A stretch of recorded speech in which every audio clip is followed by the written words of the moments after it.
அனைவருக்கும் வணக்கம். இது ராஜேஷ் நீட் பயாலஜி. நான் உங்கள் அன்பு நண்பன் தாமனு டாக்டர் ராஜேஷ் வரதராஜ். இன்னைக்கு இந்த காணொலியில நம்ம எதை பத்தி பார்க்க போறோம் அப்படின்னா, நாளைக்கு நீட் தேர்வு எழுதிருக்கக்கூடிய மாணவர்கள் கவனத்தில் கொள்ள வேண்டிய விஷயங்கள் என்னென்ன. சரிங்களா? நீங்க ஆல் டிக்கெட் டவுன்லோட் பண்ணியிருப்பீங்க. இந்த ஆல் டிக்கெட்ல நம்ம செய்ய வேண்டிய விஷயங்கள் என்ன, குறிப்பா எக்ஸாம் ஹால்ல நம்ம எவ்வாறு நடந்துக்கணும் அப்படின்றத பத்தினையும் ஒவ்வொரு பாயிண்டா நம்ம பார்க்க போறோம். சரிங்களா? ரைட், பார்க்கலாம். முதல்ல ஒவ்வொன்றா பார்த்துடலாம். ஃபர்ஸ்ட் நீங்க இது வரைக்கும் என்ன பண்ணிருப்பீங்க அப்படின்னா, ஆல் டிக்கெட் ஆல்ரெடி டவுன்லோட் பண்ணிருப்பீங்க. So download your admit card from neet.nta.nic.in இந்த வெப்சைட்ல தான் நீங்க என்ன பண்ணணும், உங்களுடைய ஆல் டிக்கெட்டை டவுன்லோட் பண்ணணும். அது ஆல்ரெடி உங்களுக்கு தெரியும், நம்ம போன காணொலியிலே கொடுத்துருப்போம். சரிங்களா? It will not be sent to your email R mobile number. உங்களுடைய இமெயில் ஐடிக்கோ அல்லது மொபைல் நம்பருக்கோ கொடுத்துருக்க மாட்டாங்க. ரைட். ரெண்டாவது, you need your application number and password. அதாவது உங்களுடைய ஆல் டிக்கெட்டை டவுன்லோட் பண்றதுக்கு உங்களுக்கு அப்ளிகேஷன் நம்பரும் பிளஸ் நீங்க கிரியேட் பண்ணி வச்சீங்க இல்லையா, அந்த பாஸ்வேர்டும் தேவை. ரெண்டு. மூணாவது, the admit card can be printed is either colour or black. Sir, black கலர்ல எடுத்தாலும், பிளாக் அண்ட் ஒயிட்ல இருந்தாலும் பரவாயில்ல, அல்லது கலர்ல எடுத்தாலும் பரவாயில்ல, எந்த விதமான இன்ஸ்ட்ரக்ஷன் நம்முடைய ஆல் டிக்கெட்ல கொடுக்கல. கலர்ல தான் இருக்கணும், பிளாக் அண்ட் ஒயிட்ல தான் இருக்கணும் அப்படின்றது கிடையாது. நீங்க either colour or black and white எது ஒன்னாலும் நீங்க எடுத்துக்கலாம். சரிங்களா? அதுக்கு அடுத்தது, the admit card consist of 3 pages. நீங்க எடுத்திருக்கக்கூடிய அட்மிட் கார்டு 3 பேஜ் இருக்கா அப்படின்றத பாருங்க. சரிங்களா? அதுல you must carry the first 2 pages. அதாவது நீங்க எக்ஸாம் ஹாலுக்கு போறதுக்கு முன்னாடி உங்களுடைய கேட்ல என்ன பண்ணுவாங்க அப்படின்னா, அந்த மொத பேஜும் ரெண்டாவது பேஜ், நீங்க போஸ்ட் கார்டு சைஸ் போட்டோ ஒட்டிருப்பீங்க இல்லையா, இது 2 பேஜ் இருந்தா போதும். மூணாவது இன்ஸ்ட்ரக்ஷன் கொடுத்துருப்பாங்கல்ல, அது மேபி என்ன பண்ணிடுவாங்க, அதை கிழிச்சிட்டு தான் உள்ள அனுப்புவாங்க. அப்ப கம்பல்சரி 2 பேஜ் இருக்கணும். நீங்க 3 பேஜையும் எடுத்துட்டு போறது உங்களுக்கு நல்லது. சரிங்களா? ரைட். அதுக்கு அடுத்தது ஃபோர்த் ஒன் என்ன பண்ணணும் அப்படின்னா, ensure your admit card includes your photograph and signature. நீங்க எடுத்துட்டு போற ஆல் டிக்கெட்ல கவனிக்க வேண்டிய விஷயம், நீங்க உங்களுடைய போட்டோகிராஃபை ஒட்டிருக்கீங்களா அண்ட் சிக்னேச்சர் எல்லாமே உள்ள போயிட்டு இன்விஜிலேட்டர் முன்னாடி தான் போடுற மாதிரி இருக்கு. அதனால போட்டோ ஒட்டிருக்கீங்களா அப்படின்றத நீங்க செக் பண்ணணும். அதுக்கு அடுத்தது, leave early as there may be traffic congestion near the exam centers. உங்களுக்கு எக்ஸாம் சென்டர் எது எதுன்னு சொல்லிட்டு நமக்கு ஆல்ரெடி தெரிஞ்சிருக்கும். சரிங்களா? நீங்க ஏர்லியரா 11 மணிக்கே ரிப்போர்ட்டிங் டைம் கொடுத்துருப்பாங்க. சரிங்களா? உள்ள என்ட்ரி பண்றதுக்கு 11 மணி கொடுத்துருப்பாங்க. நீங்க ஏர்லியரா, நீங்க ஆல்ரெடி உங்களுக்கு சென்டர் தெரியும் அப்படின்னா நீங்க அந்த டைமுக்கு போயிடுங்க. அப்படி இல்லைன்னா கொஞ்சம் ஏர்லியரா போயிட்டு கூட நீங்க வெயிட் பண்றது நல்லது அப்படின்றாங்க. அதுக்கு அடுத்தது, face the candidate's photograph and fingerprints under the self declaration section the admit card at home. அதாவது உங்களுடைய ஃபிங்கர் பிரிண்ட், புரியுதா? ஃபர்ஸ்ட் பேஜ்ல செல்ஃப் டிக்ளரேஷன் கொடுத்துருப்பாங்க.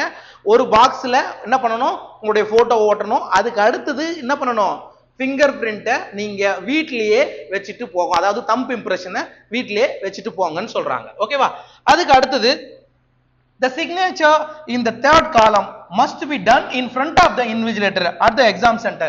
நீங்க சைன் பண்ணக்கூடிய விஷயங்கள் நீங்க வீட்லயே பண்ணிடாதீங்க. எங்கன்னா, நீங்க எக்ஸாம் ஹால்ல இந்த ஃப்ரண்ட் ஆஃப் இன்விஜிலேட்டர் முன்னாடி தான் நீங்க உங்களுடைய சைன் போடணும் அப்படின்றத சொல்றோம். சரிங்களா? ரைட். அடுத்தது பாருங்க, கேரி யுவர் அட்மிட் கார்டு. அதாவது உங்களுடைய ஐடி ப்ரூஃபுக்காக ஆதார் கார்டும் எடுத்துக்கணும், plus admit card. Even if you bring other ID proof, Aadhaar is mandatory. அப்படின்னு என்ன சொல்றோம் அப்படின்னா, நீங்க உங்களோட அட்மிட் கார்டு கம்பல்சரி இப்போ முடிஞ்சிச்சு எடுத்துட்டுவீங்க, பிளஸ் வேற என்ன எடுத்துட்டு போகணும், ஆதார் கார்டு கம்பல்சரி எடுத்துட்டு போகணும். சார், நான் ஆதார் கார்டும் வச்சிருக்கேன், பிளஸ் பாஸ்போர்ட் வச்சிருக்கேன், பேன் கார்டு வச்சிருக்கேன், ஓட்டர் ஐடி வச்சிருக்கேன். சோ இந்த மாதிரி எது இருந்தாலும் எதுதான் final, Aadhaar is mandatory. Aadhaar உங்களுக்கு மிக மிக அவசியமான ஒன்று. ஆதார் கார்டை கம்ப்ளீட்டா கையில எடுத்துட்டு போங்க. சப்போஸ் ஆதார் கார்டு இல்லைன்னா அதர் சப்போர்ட்டிவ் ஐடி கார்ட்ஸை நீங்க எடுத்துட்டு போறது நல்லது. சரிங்களா? அதுக்கு அடுத்தது, avoid wearing or carrying anything made of metal.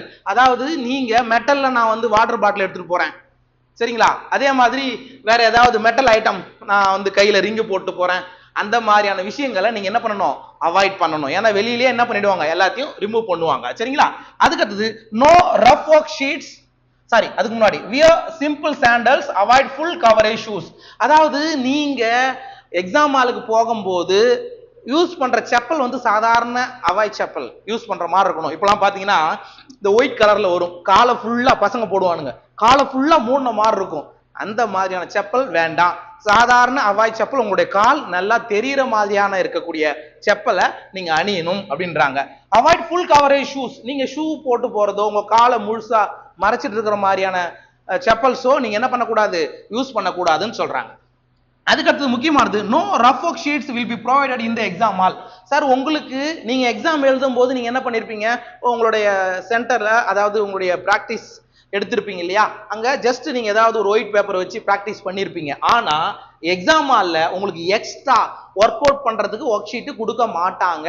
அதுக்கு பதிலா உங்களுடைய கொஸ்டின் பேப்பருக்கு பின்னாடி ரஃப் ஒர்க்னு சொல்லிட்டு ரஃப் ஒர்க் ஸ்பேஸ்னு சொல்லிட்டு கொடுத்துருப்பாங்க, அதில் தான் பண்ணணும். இதை நீங்க ஞாபகம் வச்சுங்க. நமக்கு ஒர்க் ஷீட் கொடுப்பாங்க அப்படின்லாம் என்னாதீங்க, உங்களுடைய கொஸ்டின் பேப்பரை பின்னாடி நீங்க ஒர்க் அவுட் பண்ற மாதிரி இருக்கும் பிசிக்ஸ் கெமிஸ்ட்ரிலாம், சரிங்களா. அதுக்கடுத்து use the washroom before entering the exam hall. இது ரொம்ப முக்கியம், சரிங்களா. இப்போ ஃபார் எக்ஸாம்பிள் நான் 12 மணிக்கு உள்ள போறேன், 11 மணிக்கு நான் உள்ள போய் காத்துடுக்கணும்னு எனக்கு அவசியம் கிடையாது. 12 மணிக்கு உள்ள போறேன். 12 மணிக்கு உள்ள போனீங்கன்னா உங்களுடைய ஆதாரோட இதுவெல்லாம் செக் பண்ணிட்டு ஒரு 12:30க்கு உள்ள போறீங்கன்னா எக்ஸாம் அதாவது நீங்க உட்காரக்கூடிய ஆளுக்கு முன்னாடி போறதுக்கு முன்னாடி நீங்க என்ன பண்ணணும், வாஷ்ரூம் யூஸ் பண்ணணும், சரிங்களா.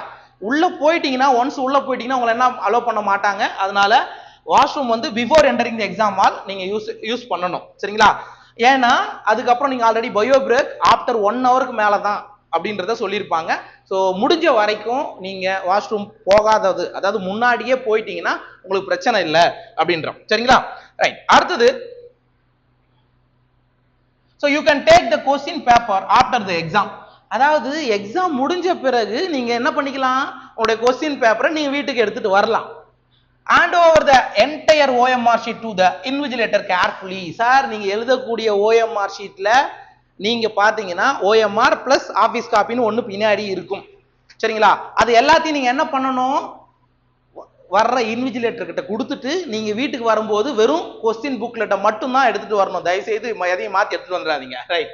அடுத்தது, wear simple cloth, avoid complex designs, heavy prints and pleats. அதாவது என்ன சொல்றாங்க அப்படின்னா, நீங்க யூஸ் பண்ணக்கூடிய கிளாத் ட்ரெஸ்ஸுங்க வேற ஒன்றும் இல்லை, சாதாரண இந்த மாதிரி ஆஃப் அண்டா இருந்தா பெட்டரா இருக்கும். அதே மாதிரி நிறைய டிசைன் போட்டது, சரியா, அதுக்கப்புறம் நிறைய ஒர்க் பண்ணது, ஹெவி பிரிண்ட் இருக்கிறது, அந்த மாதிரியான கிளாத்தை நீங்க என்ன பண்ணக்கூடாது, அணிந்து செல்லக்கூடாது, சரியா. நார்மலான காட்டன்ல இருக்கக்கூடிய நார்மலான ஜென்ஸா இருந்தா ஆஃப் அண்ட் இருந்தா பெட்டரா இருக்கும், சரிங்களா. அதே மாதிரி லேடிஸா இருந்தா நீங்க சப்போஸ் உங்களுடைய school uniform or otherwise white கலர்ல இருக்கக்கூடிய வியரிங் ஸ்டாப்பு, உங்களுக்கு இதுலாம் அலோ பண்ண மாட்டாங்க, ஷால்லாம் அலோ பண்ண மாட்டாங்க. டாப் அண்ட் பேண்ட் இருந்தா நல்லபடியா இருக்கும், சரிங்களா. ரைட். அதுக்கடுத்து, to not carry any electronic devices into the exam hall. எந்த எலக்ட்ரானிக் டிவைசஸ் நான் வாட்ச் எடுத்துட்டு போறேன், அதெல்லாம் வெளியிலேயே உங்களை என்ன பண்ணிடுவாங்க, அதெல்லாம் எடுத்துடுவாங்க, அதெல்லாம் எடுத்துட்டு போக கூடாதுன்னு சொல்றாங்க. அதுக்கப்புறம் there will be no storage facility at the center. இது ரொம்ப முக்கியம். நான் வந்து நிறைய காலையில போயிட்டு ரிவிஷன் பண்றதுக்காக நான் என்ன பண்றேன், எல்லா புக்ஸும் நான் அங்க எடுத்துட்டு போயிட்டேன், அங்க வைக்கிறதுக்கான இடம் இல்லைன்றாங்க. எந்த சென்டர்லயும் வைக்கிறதுக்கான இடம் இல்லை. அதன் கவனிக்க வேண்டிய குறிப்பா இந்த வருஷம் சிபிஎஸ்இ ஸ்கூல்ஸ்க்குலாம் கொடுக்கல. அது நீங்க அதுவும் பிரைவேட்ல இருக்கக்கூடிய சிபிஎஸ்இ ஸ்கூல்ஸ்க்குலாம் அலோ பண்ண மாதிரி தெரியல. முழுக்க முழுக்க கவர்மெண்டோடைய ஸ்கூல்லையும் பிளஸ் கவர்மெண்ட் எய்டட் ஸ்கூல்ஸ், அதாவது மெட்ரிக் ஸ்கூல்லையும் தான் அலோ பண்ணியிருக்காங்க. பிரைவேட் சிபிஎஸ்இ அவாய்ட் பண்ணியிருக்காங்க. ஏன்னா பிரைவேட் சிபிஎஸ்இ ஸ்கூலா இருந்தா கூட உங்களுக்கு நிறைய ஃபெசிலிட்டிஸ் இருந்திருக்கும். ஸோ இப்போ கவர்மெண்ட் ஸ்கூலை நீங்க நம்பி போகும்போது உங்களுடைய திங்ஸை நீங்க தான் பாதுகாப்பா வச்சுக்கணும், சரிங்களா. அல்லது உங்க கூட கூட்டு போற உங்க பேரண்ட் கிட்ட அதை கொடுத்துற மாதிரி இருக்கும், சரிங்களா. Bring only essential items. Sir உங்களுக்கு என்ன தேவையோ, இது கண்டிப்பா உங்களுக்கு முக்கியம் அப்படின்னு நினைச்சா அதுதான் அட்மிட் கார்டு எடுத்துட்டு போற, பிளஸ் ஆதார் கார்டு எடுத்துட்டு போற, அண்ட் டிரான்ஸ்பரண்டான வாட்டர் பாட்டில் எடுத்துட்டு போற. That's all. வேற எதுவும் தேவையில்லைங்க, சரிங்களா. அதுக்கடுத்தது, watches are not allowed in the exam hall. Sir அந்த கை கடிகாரம் கண்டிப்பா உங்களுக்கு எக்ஸாம் ஹாலுக்கு அலோ பண்ண மாட்டாங்க, சரிங்களா. ரைட். அடுத்தது, அதுக்கப்புறம் carry multiple ID proofs if possible. அதாவது என்ன சொல்றாங்க, உங்களால முடியும் அப்படின்னா என்ன பண்ணணும், மல்டிபிள் ஐடி ப்ரூஃபை எடுத்துட்டு போங்க. உங்களால அதாவது என்கிட்ட ஆதார் கரெக்டா இருக்கு, ஒன்றும் பிரச்சனை இல்லை. சப்போஸ் ஆதார்ல எனக்கு வந்து டேட் ஆஃப் பர்த் மாறி இருக்கு அப்படின்னா நீங்க என்ன பண்ணணும், வேற ஒரு ஐடி ப்ரூஃப் எடுத்துட்டு போகணும். ஃபார் எக்ஸாம்பிள் உங்களுடைய 12th எக்ஸாம் எழுதின ஹால் டிக்கெட்டா இருக்கலாம், அல்லது உங்களுடைய மார்க் ஷீட்டா கூட இருக்கலாம். 10th mark Shito 12th mark Shito அல்லது பேன் கார்டோ அல்லது பாஸ்போர்ட்டோ. அப்ப எது ஆதார்ல ஏதாவது சம்திங் சின்ன பிரச்சனை நான் அப்டேட் பண்ணேன் எனக்கு இன்னும் வரல அப்படின்னா நீங்க என்ன பண்ணலாம், மல்டிபிள் ஐடி ப்ரூஃப்ஸை நீங்க எடுத்துட்டு போகலாம். ஓகேவா, ரைட். அடுத்தது you can carry drinking water in transparent bottle. அவ்வளவுதான், நான் எப்படி சொன்னது மாதிரி தான்.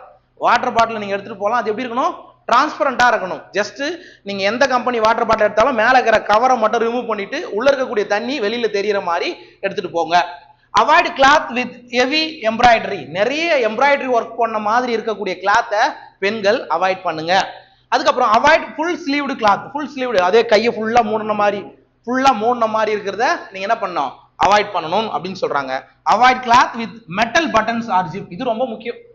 சரியா, என்னுடைய பட்டன் வந்து மெட்டலால் ஆனது, ஜிப்பு சரியா அது மெட்டலால் இருந்ததுன்னா அந்த மாதிரியான கிளாத்தை நீங்க என்ன பண்ணுங்க, அவாய்ட் பண்ணுங்க. ஏன்னா மெட்டல் டிடெக்டரால செக் பண்ணும்போது உங்களை மறுபடியும் வெளியே அனுப்புவாங்க. ஸோ அதனால நீங்க எடுத்துட்டு போறது, நீங்க அணிஞ்சு போறதுலயும் மெட்டல் ஐட்டம் எதுவும் இல்லாம இருக்கிறத நீங்க பாத்துக்குங்க. சரிங்களா, ரைட். அடுத்தது you may wear regular prescription glasses. See it means sir நான் வந்து சின்ன வயசுல இருந்தே நான் கண்ணாடி போட்டுட்டு இருக்கேன். சரிங்களா, நீங்க கண்டிப்பா அலோவ் பண்ணுவாங்க. ஏன்னா நீ உங்களோட போட்டோவிலையும் கண்ணாடி போட்டு எடுத்திருப்பீங்க. உங்களுக்கு அந்த கண்ணாடி எனக்கு ஐசைட் கம்மியா இருக்குன்னா கண்டிப்பா கண்ணாடி அலோவ் பண்ணுவாங்க. Don't worry. அதுக்கடுத்தது avoid clothes that fully cover the neck and head. அதாவது ஃபுல்லா கழுத்தை மறைக்கிற மாதிரியான கிளாத்தையும் அந்த தலையை மறைக்கிற மாதிரியான கிளாத்தை அவாய்ட் பண்ணுங்க. If wearing religious at reach at least 2 hours early. சார் நான் வந்து பிசிஎம்ல வரேன், முஸ்லீம்ல வரேன், எங்களுடைய மத வழக்க பிரகாரம் நாங்க பர்தா அணிஞ்சு போவோம் அப்படின்னா நீங்க கொஞ்சம் இயர்லியரா ஒரு 2 hours முன்னாடி பிஃபோரா போக வேண்டியது இருக்கும்.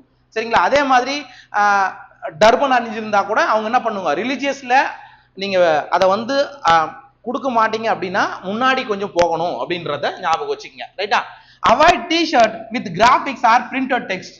ஸோ டிஷர்ட் போட்டு போங்க, பிரச்சனை கிடையாது. டிஷர்ட்ல பிரிண்டட் டெக்ஸ்ட் ஏதாவது ஒன்று, போலீஸ் இந்த மாதிரி டெக்ஸ்ட் எல்லாம் பிரிண்ட் பண்ணிருக்கோம், அந்த மாதிரியான இதுவை அவாய்ட் பண்ணுங்க அப்படின்னு சொல்றாங்க. Make sure your shoes do not have any metal parts. Sir நீங்க போட்டுருக்கு போற செப்பல்ல கூட ஏதாவது மெட்டல் பார்ட் இல்லாம இருக்கிறத நீங்க கவனிங்க அப்படின்னு சொல்றாங்க. சரிங்களா, ரைட். அதுக்கு அடுத்தது டு நாட் வியர் ஜாக்கெட். அதாவது நீங்க ஷர்ட்டுக்கு மேல அல்லது டாப்புக்கு மேல ஒரு ஜாக்கெட் போடுறத என்ன பண்ணுங்க, அவாய்ட் பண்ணுங்க அப்படின்றோம். அதுக்கப்புறம் டு நாட் வியர் பெல்ட். கண்டிப்பா பெல்ட் அலோடு இல்லை. ஏன்னா பெல்ட்ல கண்டிப்பா என்ன இருக்கும், மெட்டல் இருக்கும். கண்டிப்பா அதனால என்ன பண்ணக்கூடாது, பெல்ட் அணிஞ்சு போக கூடாது. அப்ப நீங்க போட்டு போற பேண்ட் கரெக்டா ஃபிட் ஆகுதா, கீழே லூஸ் ஆகாம இருக்கா அப்படின்றத நீங்க கவனத்துல வச்சுக்கோங்க. அதுக்கப்புறம் அவாய்ட் பிரிண்டட் ஷூஸ். அதேதான்பா, ஷூல கூட பிரிண்ட் ஆகிருக்கும், அதெல்லாம் அவாய்ட் பண்ணுங்கன்றாங்க. Braces are medically necessary metal implants are allowed. அதாவது எனக்கு வந்து பல்லுல வந்து நம்ம என்ன பண்ணிருக்கோம், சப்போஸ் மெடிக்கலி அது வந்து நெசசரிப்பா, மெட்டல் இம்ப்ளான்ட்ஸ் நம்ம யூஸ் பண்றோம் அல்லது பல்லே வந்து மெட்டலால போட்டிருப்போம், அதெல்லாம் ஒன்றும் பிரச்சனை கிடையாது. சரிங்களா, அலோவ் பண்ணுவாங்க. Avoid under garments with metal hooks or clips. So நீங்க போடுற இன்னர் வேர்லையும் ஊக்கு யூஸ் பண்ற மாதிரியோ அல்லது மெட்டல் யூஸ் பண்ற மாதிரி இருந்தா அதை நீங்க அவாய்ட் பண்ணுங்க அப்படின்றாங்க. ஓகேவா, ரைட். அடுத்தது dress simply. Okay, dress simply, wear casual footwear, do not carry any electrical items. So ஜெனரலா சொல்றதுதான்பா, நீங்க கேஷுவலான ட்ரெஸ்ஸை யூஸ் பண்ணுங்க, நார்மலான செப்பல்ஸை யூஸ் பண்ணுங்க. bring your admit card and all record documents. Admit கார்டும் பிளஸ் உங்களுக்கு தேவையான ஆவணங்களை மட்டும் நீங்க என்ன பண்ணுங்க, எடுத்துட்டு போங்க அப்படின்றோம். Enter the exam hall calmly and confidently. Sir exam ஹால்ல போன உடனே அப்படியே ஒரு ½ hour முன்னாடி போயிடுங்க, இல்லை ஒரு சிலர் 1 hour முன்னாடி போயிடுவோம். அங்க போய் பார்க்கும்போது அப்படியே படப்படப்பாலாம் இருக்காதீங்க. சரியா, பி காம், அமைதியா. உங்களுடைய ஒவ்வொரு மதத்தினரும் உங்களுடைய ஒரு மத நம்பிக்கைகள் இருக்கும். அமைதியா இல்ல யோகா பண்ற மாதிரி என்ன பண்ணுங்க, கண்ணை மூடிக்கிட்டு உங்களுடைய மனசை ஒருமுகப்படுத்துங்க. சரியா, படபடப்பா இருக்க வேண்டாம். படபடப்பா இருந்தோம்னா நமக்கு கொஸ்டின்ஸ்ல தவறான, அதாவது வேகமா பதத்துல கொடுக்கும்போது தவறுகள் நிகழ நேரிடும். சரிங்களா, அதனால எக்ஸாம் ஹால்ல என்டர் ஆன உடனே எப்படி இருக்கணும், பி காம், மனசை ஒருமுகப்படுத்திட்டு அமைதியா உட்காந்துருங்க. சரிங்களா, ரைட். அடுத்தது wishing you all the very best for your exam. சரிங்களா, இதான் முக்கியமானது. நாளைக்கு நீட் எழுத போறீங்க நீங்க, உங்களுக்கு அனைவருக்குமே ராஜேஷ் நீட் பயாலஜி புத்தகத்தின் சார்பாகவும் ராஜேஷ் நீட் அகாடமியின் சார்பாகவும் மனமார்ந்த நெஞ்சார்ந்த வாழ்த்துக்கள். சரிங்களா, ரைட். எக்ஸாம் ஹால்ல நீங்க என்ன பண்ணணும் அப்படின்றத ஃபைனலா நான் சொல்லிடுறேன். ஏன்னா நானும் ஒரு வாட்டி இன்விஜிலேட்டரா போயிருக்கேன். இப்போ எக்ஸாம் ஹாலுக்கு போன உடனே நீங்க பண்ண வேண்டிய முக்கியமான விஷயம்னு பார்க்கும்போது, உங்களை அடிக்கடி உங்களுடைய இன்விஜிலேட்டர் உங்ககிட்ட வந்து ஒவ்வொரு டேட்டாவும் எழுதணும், சரியா? ஓஎம்ஆர் ஷீட்டோட நம்பர் நாங்கள் நோட் பண்ண வேண்டி வரும். ஸோ இந்த மாதிரிலாம் நோட் பண்ண வேண்டி வரும்போது நீங்க என்ன பண்ணணும் அப்படின்னா, ஜஸ்ட் உங்களுடைய ஓஎம்ஆரை உங்களுடைய இடது பக்கத்தில் நீங்க உட்காருங்கன்னா பக்கத்தில் வச்சிருங்க. கொஸ்டின் பேப்பரை வச்சு நீங்க என்ன பண்ணுங்க, படிக்க ஆரம்பிச்சிருங்க, சரிங்களா? கொஸ்டின்ல சின்ன புள்ளி வச்சுக்கங்க, ஒன்றும் பிரச்சனை இல்லை. இதான் ஆன்சர்னா சின்ன புள்ளி வச்சுக்கோங்க, நீங்க மாட்டும் அதை கண்டினியூ பண்ணுங்க. அதே மாதிரி ஓஎம்ஆரை நீங்க எக்காரணத்தை கொண்டும் கொஸ்டின் பேப்பருக்கு உள்ள வச்சுட்டு கொஸ்டின் பேப்பரை ரீட் அவுட் பண்றதோ கொஸ்டின் புள்ளி வைக்கிறதோ கூடாது. ஓஎம்ஆர் செப்பரேட்டா இருக்கணும். அதே மாதிரி உங்களுடைய தம்ப் இம்ப்ரெஷன் ஓஎம்ஆர்ல வந்து வாங்குவாங்க. எப்படியா இருந்தாலும் இந்த 3 ஹவர்ஸ்ல மினிமம் 10 to 15 மினிட்ஸ் இன்விஜிலேட்டர் எடுத்துக்குவாங்க. ஸோ அதனால நீங்க அதை அந்த இடத்துல நீங்க பொறுத்த மட்டும் ஓஎம்ஆர் பக்கத்துல நீங்க எடுத்து வச்சிட்டீங்க அப்படின்னா உங்களுக்கு பெனிஃபிட்டா இருக்கும், சரிங்களா? ரைட். அடுத்தது வரும்போது இன்விஜிலேட்டர் உள்ள வரும்போது தயவு செய்து எந்திரிச்சு மரியாதையா வணக்கம் செலுத்துங்க, சரிங்களா? ஏன்னா இந்த வாட்டி மோஸ்ட்லி கவர்மெண்ட் ஸ்கூல் டீச்சர்ஸ் நிறைய பேர் வருவாங்க. கவர்மெண்ட் ஸ்கூல் பிள்ளைங்களான உங்களுடைய கஷ்டம் நஷ்டம் எல்லாமே அவங்களுக்கு தெரியும். உங்ககிட்ட ரொம்ப கஷ்டமா நடந்துக்க மாட்டாங்கன்னு நினைக்கிறேன், சரிங்களா? அதனால கரெக்டா உங்களுக்கு கொடுக்குறாங்களா, ஓஎம்ஆர் கொடுக்குறாங்களா, ஓஎம்ஆர் பிளஸ் கொஸ்டின் புக் கரெக்டான டைம் கொடுக்குறாங்களான்றத பாருங்க. அதே மாதிரி உங்களுக்கு எதிரில் ஒரு பெரிய வால் கிளாக் இருக்கும். டைம் கரெக்டா ஒவ்வொரு எவ்ரி 30 மினிட்ஸ் ஆர் 1 ஹவர் நீங்க என்ன பண்ணுங்க அப்பப்ப பாருங்க. அண்ட் முக்கியமான விஷயம், கொஸ்டினை படிச்சு ஆன்சர் தெரிஞ்ச உடனே நீங்க என்ன பண்ணணும், உடனடியா ஓஎம்ஆர்ல ஷேட் அவுட் பண்ணிடுங்க. நான் மொத்தமா சேர்த்து வச்சு பண்றேன்னு சொல்லிட்டு பண்ணீங்கன்னா ஏதாவது ஒண்ணு மாறினாலும் என்ன ஆகும், எல்லாமே வேஸ்டா போகும், சரிங்களா? அதை நீங்க இதுவா நடந்துக்குங்க. கரெக்டா 5 மணிக்கு தான் வாங்கணும், ரைட்டா? அதுக்கு முன்னாடி கொடுக்காதீங்க, ஏன்னா முன்னாடி பண்ணிருக்கிறது எல்லாத்தையும். அதே மாதிரி ஓஎம்ஆர்ல எதையும் குறிக்காதீங்க, தயவுசெய்து ஓஎம்ஆர்ல எதுவும் குறிக்காதீங்க. வேணும்னா கொஸ்டின் பேப்பர்ல பின்னாடி நீங்க என்ன பண்ணிக்கலாம், ஜஸ்ட் இந்த கொஸ்டின் நான் விட்டுருக்கேன் 31வது கொஸ்டின் அப்படின்னா போட்டு வைங்க, சரிங்களா? இது கடைசியில உங்களுக்கு இதுவா இருக்கும், ரைட்டுங்களா? ஸோ நாளைக்கு நீங்க நீட் தேர்வு எழுதக்கூடிய மாணவர்கள் அனைவருக்குமே ராஜேஷ் நீட் பயாலஜி சார்பாக உங்கள் அனைவருக்கும் நெஞ்சார்ந்த வாழ்த்துக்களை தெரிவித்துக் கொள்கின்றேன். ஸோ மீண்டும் அடுத்த காணொலியில் சந்திக்கலாம். அதுவரையில் உங்களிடம் விடைபெற்றுக் கொள்வது நான் உங்கள் அன்பு நண்பன் தாமனு doctor Rajesh Varadaraj, Rajesh NEET biology நம்ம யூடியூப் சேனலில் இருந்து. நன்றி, வணக்கம்.